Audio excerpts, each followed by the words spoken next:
Hi, so this is probably gonna be vlog 3, and I know that I promised you interview, but that will come later because I'm preparing a big project for that. But for this one, let's just see a little bit of my favorite city, Odessa. That's my school behind me, and whenever we finish classes, I will walk this way to the city center and just hang over there.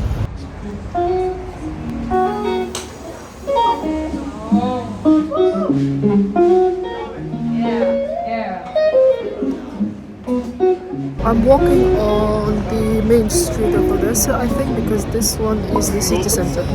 And this is where I spend most of the time. Every day after school, I would come here and just chill.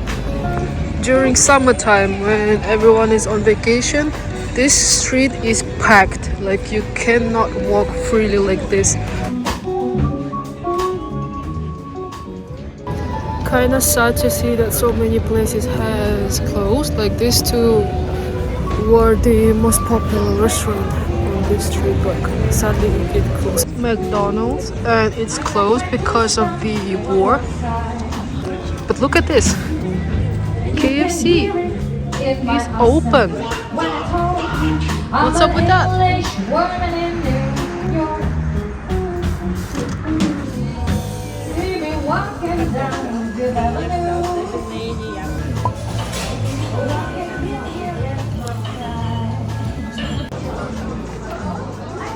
Stay strong.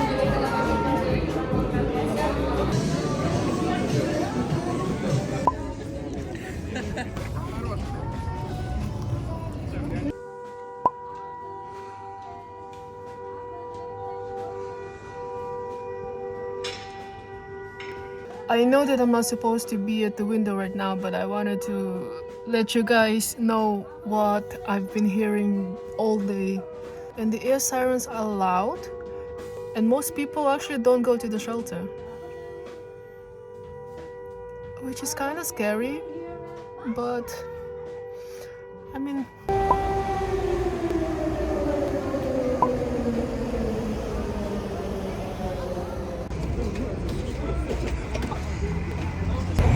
I love problems like this. So because of that white car, the tram cannot pass through, and literally everything has stopped.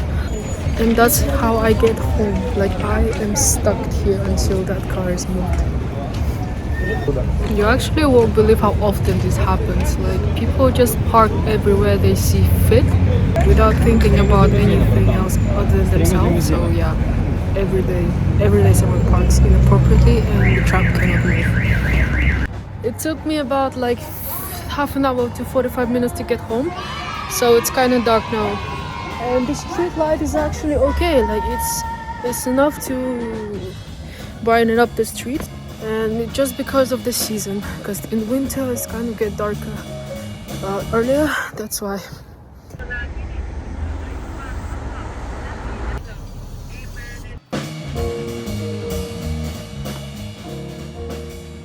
So I was renewing my driver's license, and I have to wait half an hour for it to get print, and then I collect it straight away. I did not know that you have cheetahs in Ukraine, and lots of flavors.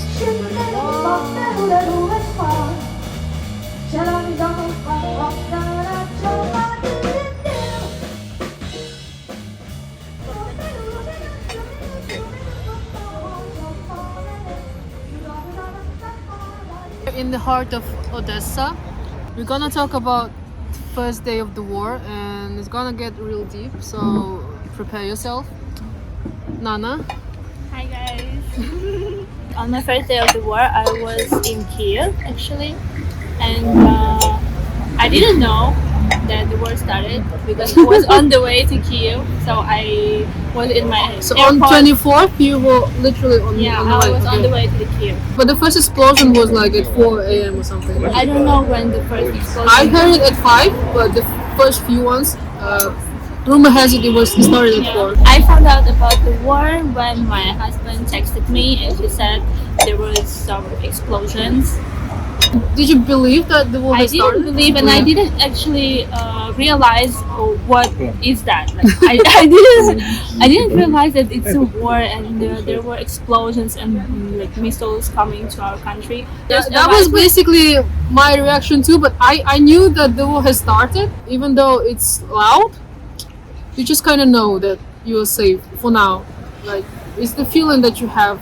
It's like how you call it, a coping mechanism. A coping mechanism. It's like you praying that you're safe. But when I arrived to Kiev and I went to underground, I saw people with luggages and they all packed their stuff and they all packed their stuff and they were staying in underground. Everybody was rushing somewhere. Like a bomb shelter, yeah. Yeah, friend. But that first day, Kiev was heavily under attack because they wanted to capture and occupy Kiev under 3 days. They failed, spoiler alert, but the first few days in Kiev was the most dangerous, I think. Yeah. I decided, okay, then I need to go back to Odessa.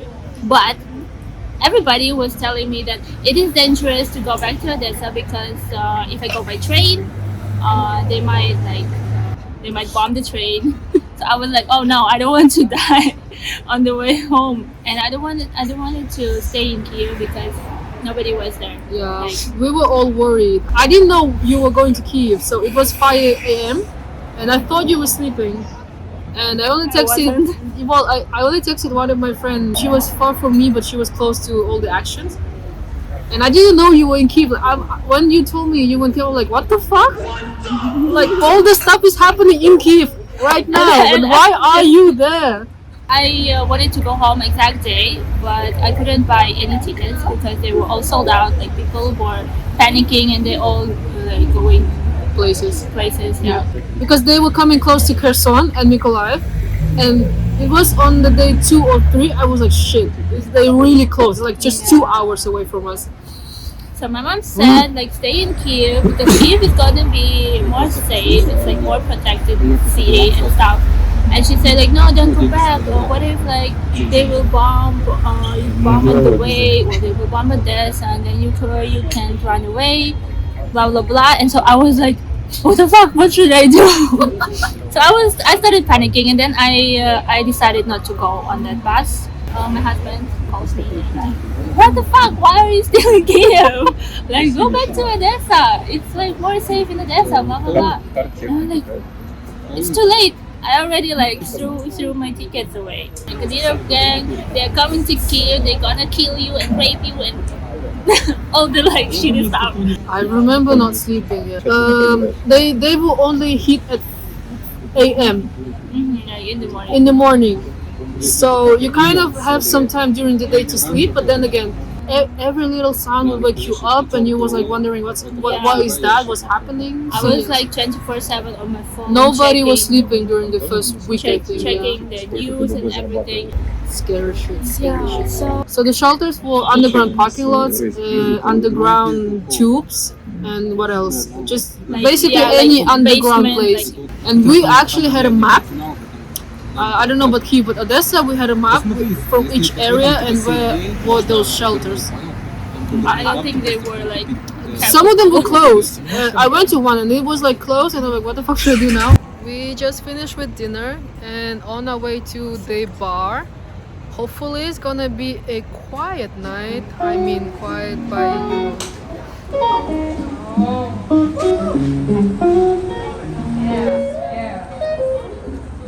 So there's like big issue with electricity in the city right now, basically the whole country. So this is how we're dealing with it. You turn off all the street lights except for one. Like obviously the traffic light is still on, but only this one is kind of like shining. Yeah, only this one is on. And the whole street, this is main street. This is like the center of the city, and it's all dark. Open from 9:55. What happened to 10 o'clock? Like, why can you not open 5 minutes after? I like my toast done on one side. Yesterday we went to a lot of places, but in the end we have to come back home before 11 because there's curfew. That kind of sucked, but the whole night was pretty great. I'm about to make some Vietnamese coffee and I'll show you how to do it. I'm not professional, but it's just the only way I can get to drink Vietnamese coffee. I don't like the Arabica coffee that everybody's drinking in Europe. I can only drink Robusta coffee. So let's go. I bought this one from All Day Coffee, and you remember that the security guy at the airport was like, what this is? What this is? Why does it smell so strong? Usually they do it in a see-through cup like this one, but I find it easier to drink hot beverage from a mug. 2.5. I'll put some boiled water, but like, also I forgot to mention that before you put coffee and water in, you should put the filter in hot water. I did that, but I did not show you that. What? So you need to kind of prepare the filter and just put it in hot water so that the smell and the taste of the coffee would be a little stronger. So Vietnamese coffee is always brewed with the condensed milk, so always use condensed because otherwise it's not gonna taste Vietnamese at all.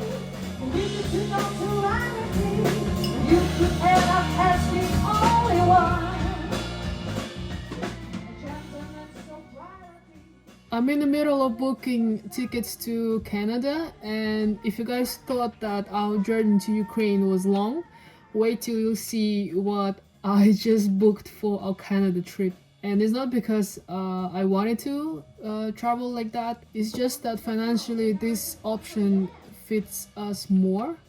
That's why. By this time you should have watched the second vlog already. So if you haven't, the second one is definitely about us traveling from Vietnam to Ukraine. And the journey was really long and really frustrating. So have fun watching us suffer. But yeah. Canada journey will be even longer. I'll give you a spoiler, but it's gonna be a lot more comfortable and very exciting. Also, the view right now is just incredible. Look at this. You are beautiful, no matter what they say. And words can bring you down.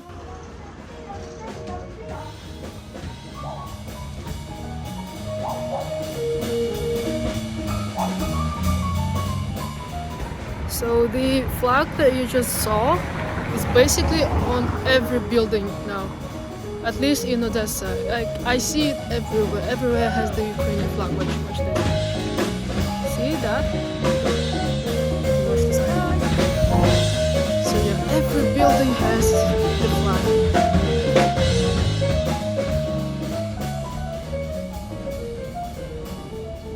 I'm walking on usually busy street, but tonight, I mean the last few months, it's been kind of a blackout because of the electricity problem. And people still like walking around doing their thing. It's all really dark.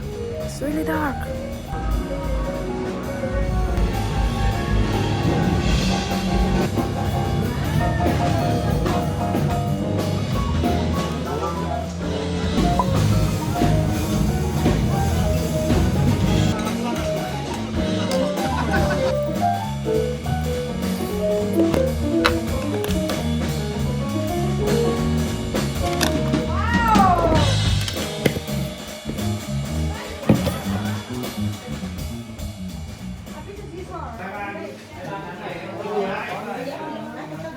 There might be war in this country, but one thing that will never change is that we always have a reason to eat. This is bún chả. I don't know why, but they always separate men and women. So here are 3 men sitting at the big table, and here's all the women who are sitting at the smaller table. What is the reason?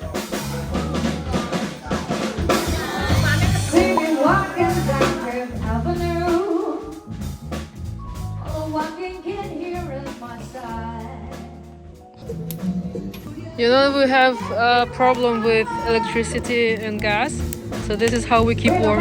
Just wanna never run.